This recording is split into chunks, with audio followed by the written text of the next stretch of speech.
आप सभी को नमस्कार। आज हम देख रहे हैं एडीपीओ और एमपीपीएससी के लिए मध्य प्रदेश का एक टॉपिक जो कि रिवर से है और वो है नर्मदा। नर्मदा रिवर अपने आप में एक बहुत सारी चीज़ें समेटे हुए है जैसे उसकी लोकेशन, उसका बहना, उसकी डिस्टेंस, उसका उसकी ट्रिब्यूटरीज़, डिस्ट्रीब्यूटरीज़, उसके ऊपर जो बनी हुई परियोजनाएँ हैं, सो एवरीथिंग। सभी कुछ एग्ज़ाम्स रिलेटेड बहुत ज़्यादा इम्पोर्टेंट है। मध्य प्रदेश की जीवन रेखा कही जाती है और एक तरह से एक सेंटर पार्ट या फिर एक पार्टीशन के लिए नॉर्थ इंडिया और साउथ इंडिया के लिए जो पार्टीशन पॉइंट है, नर्मदा को ही माना जाता है। सो आइए देखते हैं नर्मदा नदी के बारे में। उसके पहले आप चैनल को लाइक करिए, शेयर करिए और सब्सक्राइब भी कीजिए, जो कि है जीएस करंट लॉ। तो आइए आगे बढ़ते हैं। नर्मदा रिवर। तो सबसे पहले बहुत आसानी से आपको याद हो जाएगी नर्मदा रिवर। क्या करिएगा आप एक इस तरह से मैप लीजिएगा, उसको ड्रॉ करिएगा। मैप मध्य प्रदेश का मैप ड्रॉ करना बहुत ही ईज़ी है, बहुत ही आसान है।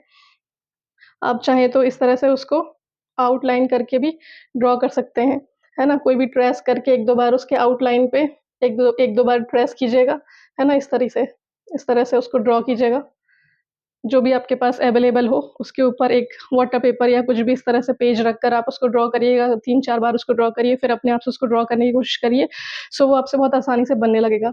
उसके बाद जो डिस्ट्रिक्ट हैं सारे, मध्य प्रदेश के जो डिस्ट्रिक्ट हैं, उनको याद करने का तरीका क्या होता है, बहुत आसान होता है। आप इस तरह से कहीं से भी कोई भी एक कोना या कोई भी एक जगह पकड़ लीजिए, कोई भी एक डिस्ट्रिक्ट पर्टिकुलर डिस्ट्रिक्ट पकड़ लीजिए, वहाँ से फिर इस तरह से एक के बाद एक, एक के बाद एक के बाद एक इस तरह से चालू करिए, उसकी पूरी आउटलाइन पहले पूरी कवर कर लीजिए, फिर उसके बाद उनसे लगे हुए जो डिस्ट्रिक्ट हैं, उनको कवर कर लीजिए। सो ऑलमोस्ट आपका इतना ईज़ी हो जाएगा, बहुत ही आसान हो जाएगा।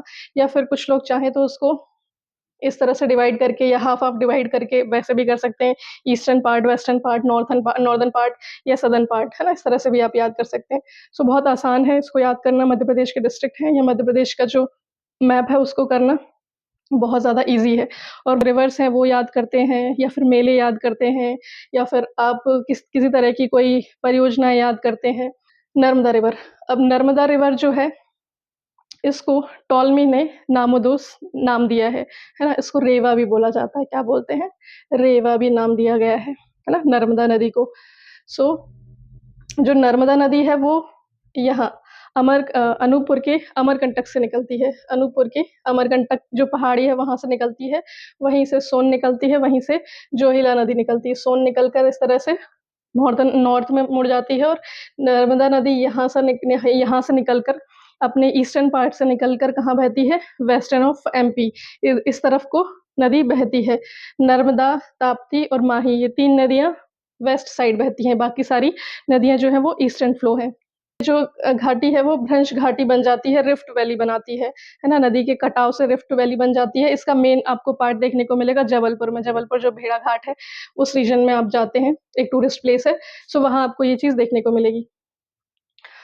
नाउ आगे आ जाते हैं, आगे बढ़ते हैं। सो नर्मदा नदी, अब इसका एक मेन इम्पोर्टेंट पार्ट ये है कि नर्मदा नदी अमरकंटक से निकल कर अपने महाराष्ट्र और गुजरात होती हुई ये खंबात की खाड़ी में या फिर बोलेंगे गल्फ ऑफ खंबात में जाकर ये मिल जाती है। इसकी टोटल डिस्टेंस, अब इसकी टोटल डिस्टेंस की बात करें तो ये है, excuse me, total distance Narmada नदी की है 1312 किलोमीटर, यानी कि 1312 किलोमीटर, है ना? ये इसकी टोटल लंबाई है ना?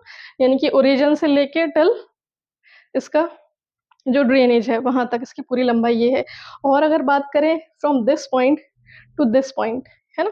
यानी कि ईस्टर्न एमपी से लेकर वेस्टर्न एमपी तक ये मध्य प्रदेश में कितनी बहती है? तो ये मध्य प्रदेश में बहती है 1077 किलोमीटर, 1077 किलोमीटर ये मध्य प्रदेश में बहती है। सो अगेन ये दोनों इम्पोर्टेंट, यहाँ से नर्मदा नदी से कहीं भी कोई भी क्वेश्चन पूछा जाता है, whether it is in ADPO और इन एमपीपीएससी, कहीं पे भी क्वेश्चन पूछा जाता है या किसी अदर एग्जाम में भी अगर मध्य प्रदेश से और रिवर से कोई क्वेश्चन पूछा जाता है, वो भी नर्मदा नदी से अगर कोई क्वेश्चन पूछा जाता है, सो जो हम लोग पढ़ रहे हैं वहाँ से आउट नहीं होगा। ऑलमोस्ट ऑलमोस्ट सारे क्वेश्चंस यहाँ से कवर मेरे अकॉर्डिंग होते हैं।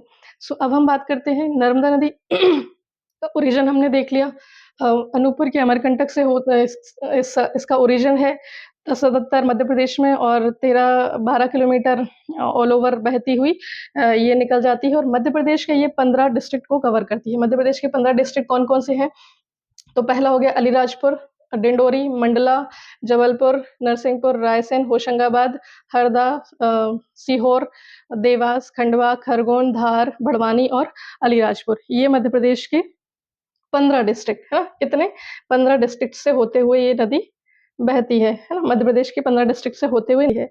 अब हम बात करते हैं इसकी जो सहायक नदियाँ हैं या जो ट्रिब्यूटरी से हैं, तो सबसे ज़्यादा सहायक नदियाँ किसकी हैं? 41 कितनी हैं? 41 इस तरफ से 22 नदियाँ मिलती हैं लेफ्ट से, ये अगर नदी इस तरह से जा रही है, तो इसका लेफ्ट ये होगा और इसका राइट ये होगा। इस तरफ को से आप अपने आप को यहाँ पर खड़ा करिए, यहाँ पर आप अपने आप को रखिए और उसके बाद अगर आप इस तरफ को चलना स्टार्ट करेंगे, है ना? सो आपका जो लेफ्ट होगा वो नर्मदा नदी का लेफ्ट है और आपका राइट नदी का राइट होगा, ठीक है? सो ये हमने इसके बाद ये देख लिया।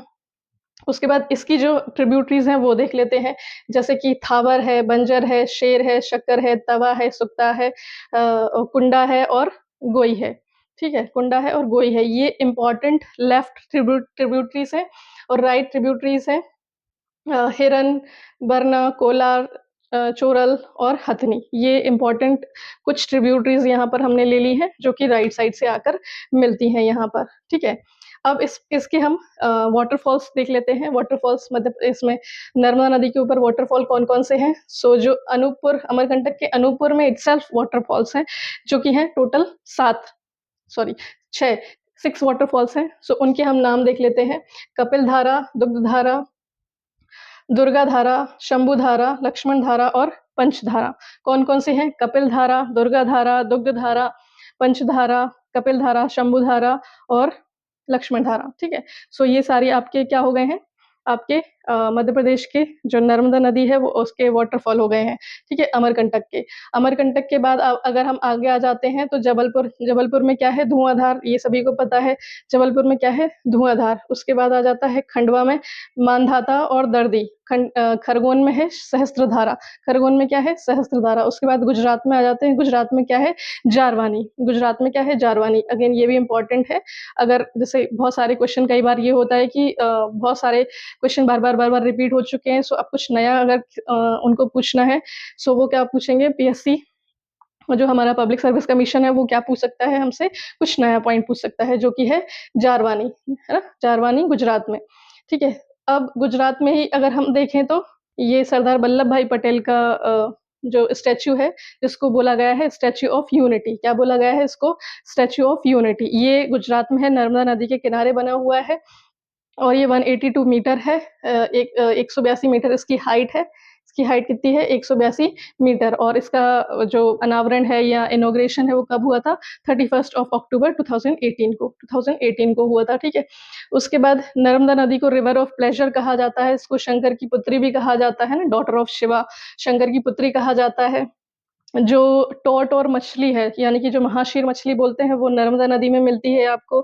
तीरे तीरे नर्मदा, ये जो एक बुक लिखी है, वो है अमृतलाल बेगड़, उन्होंने लिखी है नर्मदा नदी के ऊपर बुक, जिसका नाम है तीरे तीरे नर्मदा, ठीक है?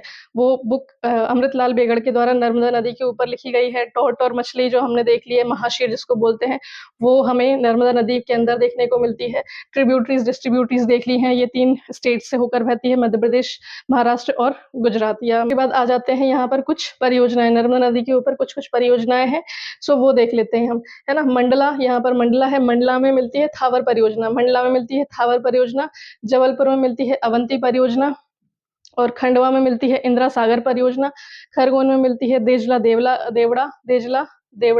परियोजना और यहीं पे मिलती है महेश्वर परियोजना। क्या मिलती है? महेश्वर परियोजना। धार में मिलती है मान परियोजना और बड़वानी में मिलती है लोअर गोई परियोजना और अलीराजपुर में मिलती है चंद्रशेखर परियोजना। गुजरात में है सरदार सरोवर परियोजना। गुजरात में कौन-सी है? सरदार सरोवर परियोजना, ठीक है? सो ये सारी हमने परियोजनाएँ देख ली हैं।